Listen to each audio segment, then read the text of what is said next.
Hello students, myself Poonam Mistry. Welcome to my YouTube channel. Today we are going to start history chapter number 2 part 1 of from trade to territory. Now in the starting of this chapter we already know that the last powerful Mughal ruler was Aurangzeb, and after his death in 1707 many Mughal governors, that is the Subedars जो Mughal governors थे, and big zamindars began asserting their authority and establishing regional kingdoms. By the second half of the 18th century, a new power emerged on the political horizon, the British. जो Mughal ruler last था that was Aurangzeb, and उसके death के बाद 1707 में उसकी death हो गई. उसके बाद क्या हुआ, बहुत सारे मुग़ल गवर्नर्स जो सूबेदार थे और बहुत ज़मींदार जो थे वो लोग अपनी अथॉरिटी जो थी वो फॉलो करने लगे एंड उनके रीजनल किंगडम्स, रीजन में जो किंगडम्स है उसको रूल करने लगे. और उसके बाद 18th सेंचुरी के सेकेंड हाफ तक new power emerge, that was the British. मतलब ब्रिटिशर्स का स्टार्ट हुआ वहाँ से. अब East India Company, that is the Britisher, England की जो ईस्ट इंडिया कंपनी थी वो कैसे आई. The East India Company in 1600 acquired a charter from the ruler of England, Queen Elizabeth I. Actually Queen Elizabeth I थी. She gave the permission to the East India Company कि वो लोग आए eastern countries से, वो लोग trade करें. मतलब she has given the right to trade with the east. Okay, so जो क्वीन एलिजाबेथ वन थी उसने ऑलरेडी परमिशन दे दी थी. So, granting the company sole right to trade with the East. According to the charter, the company could venture across the oceans. Means venture मतलब they can move, they can go from one place to another for business purpose, for trade purpose across the oceans, looking for new lands to buy goods. वो लोग नई lands, नई नई जगह ढूंढने के जहाँ से वो लोग गुड्स परचेस कर सकते हैं at the cheaper price and carry them back to Europe to sell at a higher price. मतलब क्वीन एलिजाबेथ ने ये परमिशन दे दी थी. वो लोग वेंचर कर सकते थे, वन प्लेस टू अनदर जा सकते थे फॉर बिजनेस पर्पस, एंड वो लोग चीप प्राइस में गुड्स जो है वो बाय कर सकते हैं and they can sell that at a higher price in Europe. The Portuguese established their presence on the western coast of India. अब पोर्चुगीज़ जो है इंडिया के वेस्टर्न कोस्ट ऑफ पार्ट में, वेस्टर्न कोस्ट के पास already Portuguese they have started ruling there and had their base in Goa. उनका main base जो था वो गोवा में था. By the early 17th century, the Dutch were exploring the possibilities of trade in the Indian Ocean, and very soon the French arrived on the scene. Now, what happened in the early 17th century? जो Dutch people थे, they also started trading with Indians. So यहाँ पे Britishers आए, Portuguese already western coast में थे, Dutch people आए, they also started trading in the Indian Ocean. So मतलब they all began to come in India and very soon the French arrived on the scene. So like Britishers के साथ साथ we can see that Portuguese है, Dutch है, even the French है, they also came. So scene में चार जन आ गए. They just want to trade with India only. All the companies are interested in buying the same things. हर एक companies जो थी they were all interested in buying the same things only. हर एक country को same things चाहिए थी. The fine qualities of cotton, silk, pepper, cloves, cardamom मतलब एलची जो हम बोलते हैं, and cinnamon. कार्डामोन एक एलची है, ओके, एलची लविंग और वो सब हम बोलते हैं ना, were in great demand. The urge to secure markets led to fierce battles between the trading companies. अब हर एक जो कंपनीज आई थी, फ्रेंच हो, पोर्चुगीज़ हो, डच हो, जो भी हो, they were all interested in buying the same things. जो फाइन क्वालिटी के कॉटन थे, सिल्क थे, पेपर था, क्लोव्स, ये सब बहुत ग्रेट डिमांड में थे. The urge to secure markets led to fierce battles between the trading companies. मतलब उन सबको क्या करना था, सबको मार्केट में रहना था एंड सबको जितना वो प्रोडक्शन होता था वो सब अपनी कंट्री में ले जाना था.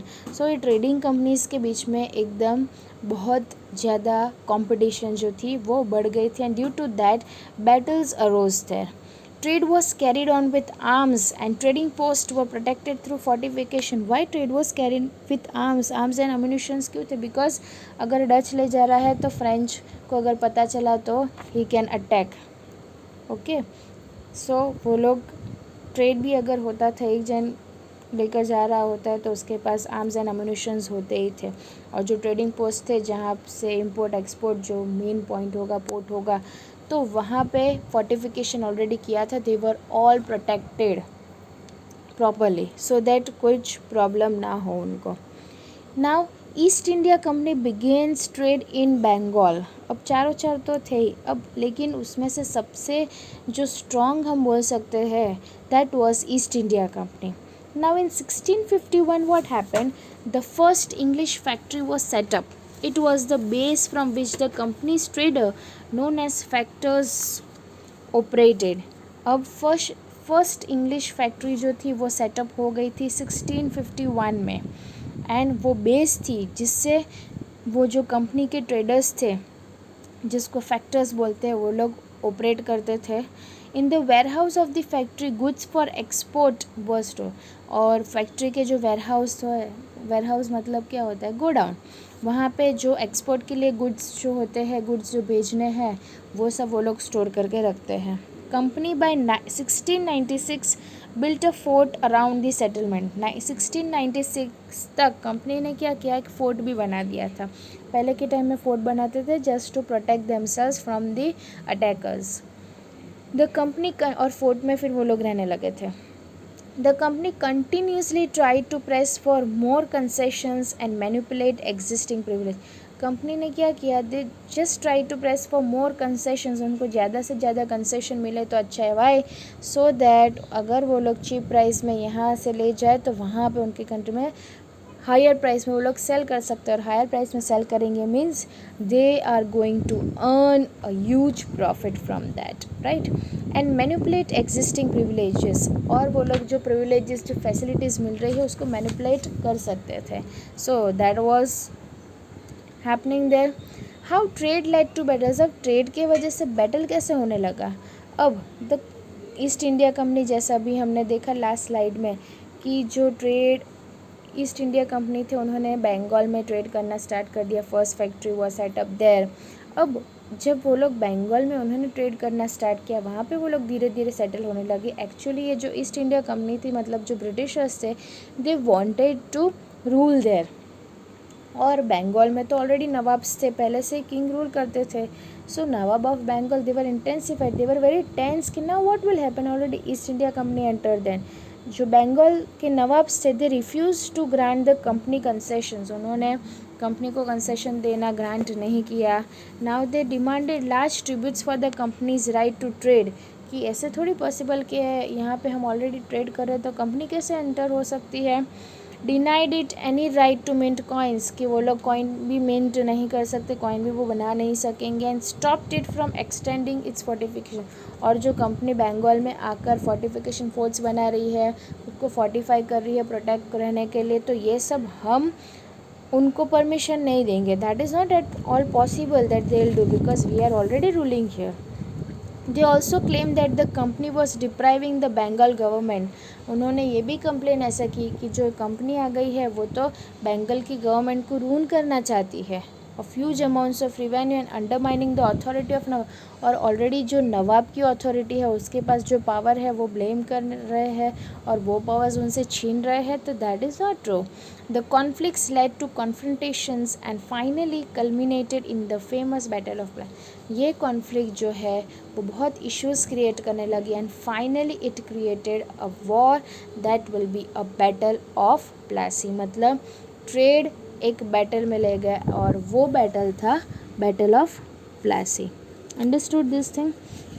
सो दिस ऑल थिंग हैपेंड कि हमने जिसमें पढ़ा कि जो company on its part declare कि जो unjust demand of the local officials were ruining the trade of the company. And जो ट्रेड है, trade could flourish only if the duties were removed. So it was also convinced that to expand trade it had to enlarge its settlements. फिर villages bye करने पड़ेंगे और forts को rebuild करने पड़ेंगे. और ये कॉन्फ्लिक्ट्स जो है वो कॉन्फ्रंटेशंस इश्यूज़ क्रिएट करने लगे एंड फाइनली एक वो चेंज हो गया, मतलब it turned into a battle of Plassey. Understood? So that was all about the part 1 of this chapter. We'll continue the chapter in the second part. Okay, if you have any doubt, you can just ask me personally. Okay, thank you for watching my video.